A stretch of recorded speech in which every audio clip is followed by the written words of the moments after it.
جب اللہ پاک کو آپ کی زندگی میں اچھا موڑ دینا ہوتا ہے تو برے لوگوں کی حقیقت آپ کے سامنے لے آتا ہے۔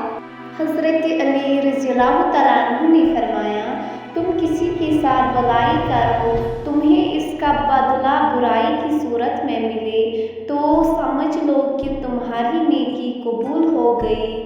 زندگی میں ہم کتنے صحیح اور کتنے غلط ہیں، یہ صرف میرا اللہ ہی جانتا ہے۔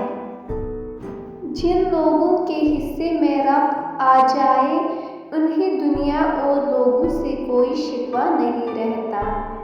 وقت کو پیدا کرنے والے کو وقت دے کر دیکھو، وہ تمہارا وقت بدل دے گا۔ لوگوں کو دعا کے لیے کہنے سے بہتر ہے کہ ایسے عمل کرو کہ لوگوں کے دل سے آپ کے لیے دعا نکلے۔ تجربہ انسان کو غلط فیصلے سے بچاتا ہے مگر تجربہ غلط فیصلے سے ہی حاصل ہوتا ہے۔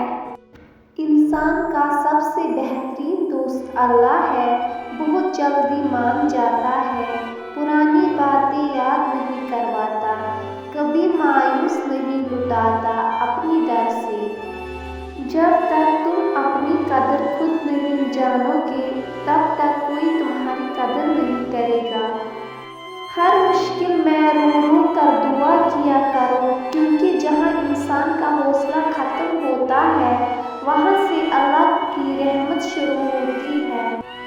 اپنا سفر جاری رکھیں، خوبصورت منزلوں کے راستے اکثر مشکل ہی ہوا کرتے ہیں۔ زندگی ہمیشہ ایک نیا موقع دیتا ہے، یا آسان لفظ میں اسے آج کہتے ہیں۔ جب تمہاری مشکلات حد سے بڑھنے لگیں تو سمجھ لو کہ اللہ تمہیں کوئی بلند مقام دینے والا ہے۔ جس خواہش کو تم اللہ کی رضا کے لیے رد کر دیتے ہو وہ اسی خواہش پر راضی ہو کر اسے تمہارا مقدر بنا دیتا ہے۔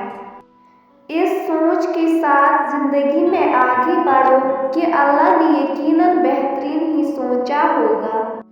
جب دعا کرتے وقت تمہاری آنکھوں سے آنسو آنے لگے تو سمجھ جانا تمہاری دعا بارگاہ الہی میں قبول ہو چکی ہے۔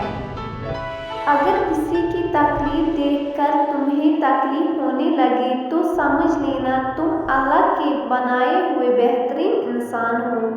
درود شریف واحد ایسی عبادت ہے جو زبان سے نکلتے ہی قبول ہو جاتی ہے۔